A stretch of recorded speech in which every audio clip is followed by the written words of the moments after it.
afternoon, ladies and gentlemen. My name is Lauren Grace, and welcome back to our daily news bulletin. Today's headlines: Zimbabwe electricity tariffs shoot up. Landline usage declines by 0.2%. Priscilla Mafumira trial date set. Harare mayor refutes recall allegations. Zocc demands action over attacked journalists. Teachers mock electricity tariff increase, and government can't stand criticism, says Sikala. Governments can't stand criticism, says Sikala. MDC Alliance Vice Chairperson Job Sikala, who was released on a 50,000 Zim dollar bail, says the current government under ZANU-PF party cannot stand criticism and the truth being served in their faces. Sikala stated that they are being convicted without committing any crimes, but for standing up against the government. Teachers mock electricity tariff increase. Progressive Teachers Union of Zimbabwe, body that represented teachers in the country, has scoffed at the recent 50% electricity tariff increase, saying it is a false reflection of the current economic environment. The Zimbabwe Electricity Supply Authority on Wednesday increased electricity tariffs by 50%, adding that there will be monthly reviews in response to auction forex exchange rates.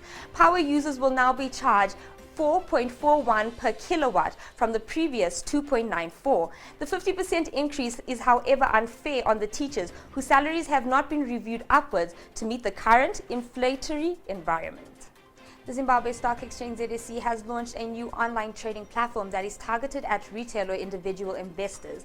The new official platform, ZSE Direct, is an online trading platform that will enable users to access the market remotely without going through stockbrokers, which has been the traditional way of investing in the stock market. ZSE Direct, which can be accessed through a web portal, will give users access to the market for trading, the individual portfolios, as well as the market. Electricity tariffs shoot up. Zimbabwe Electricity Transmission and Distribution Company, a subsidiary of ZSE Holdings, has increased electricity tariffs by 50%. The power utility increased its tariffs by 50%, with the new prices going into effect Wednesday, September 23, 2020. These adjustments are for tariffs on the prepaid system and do not include the fixed monthly charge of $10.86, as well as the rural electrification levy of 6% and 14.4% value-added tax. Landline usage declines by 0.2%.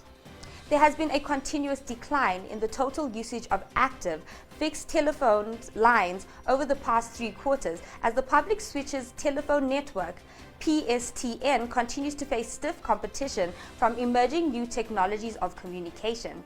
The decline is being attributed by less of the landline phones in residential areas. This has resulted in the telecommunications sector recording a 0.2% decrease in the second quarter of 2020. Zocc demands action over attacked journalists. Zimbabwe online content creators have demanded the government must apprehend criminals that assaulted and robbed journalists last week Friday. The online content creators president, Mr. Tonio, said, "In the interest of justice and the rule of law, we expect states to dedicate a crack team to comprehend these criminals which attacked journalists while the police watched." In the interest of justice and rule of law, we do demand that the police, specifically the Minister of Home Affairs, takes action against the latest assault that we saw over the weekend.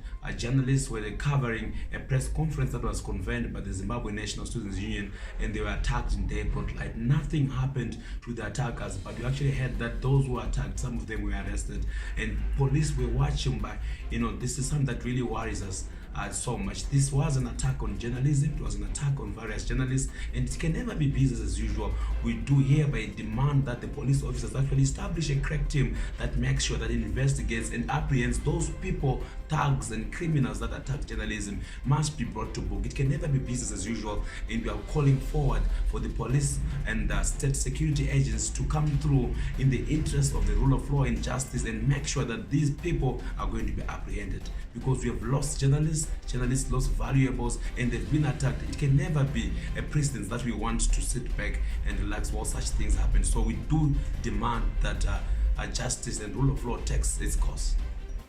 Priscilla Mafumira trial date set. The trial of Priscilla Mafumira, in which she stands accused of siphoning public funds amounting to $95 million from National Social Security Authority, will kick off on the 19th of October. Priscilla Mafumira is facing 7 counts of fraud as the state alleges that she siphoned $95 million from NASA and bought properties in Asia, Dubai, Europe and South Africa. Mafumira, who was publicly arrested last year in July, was in remand for close to a month before being released on bail. She has denied the allegations levied against her that she used pensioners' money to buy properties. Harare mayor refutes recall allegations. Recently installed Harare mayor, His Worship Jacob Mafume, has rubbished rumors that he faces an imminent recall from the city council by Progressive Democratic Party. PDP was one of the 7 parties that participated in the controversial 2018 general elections under the MDC Alliance Party banner. I have not been recalled. The party that is claiming to have recalled me has no capacity whatsoever to recall me. I do not belong to them. The letter has never been effective. It is void from the start because it is being written by people with no authority. This is used as an indictment on our politics and the uselessness of the people who came to be governing the country. And lastly, your national COVID update. We have 7,711 positive cases at the moment. We have 1,506 active cases. We had 5,979 recoveries and currently sit on 226 deaths. Thank you so much for joining us. For more information and more stories, please check out our website at www.techmag.tv. Please follow and like us on Facebook, Instagram, and Twitter, and subscribe to our YouTube at TechMag TV. I am Lauren Grace, and we will see you tomorrow.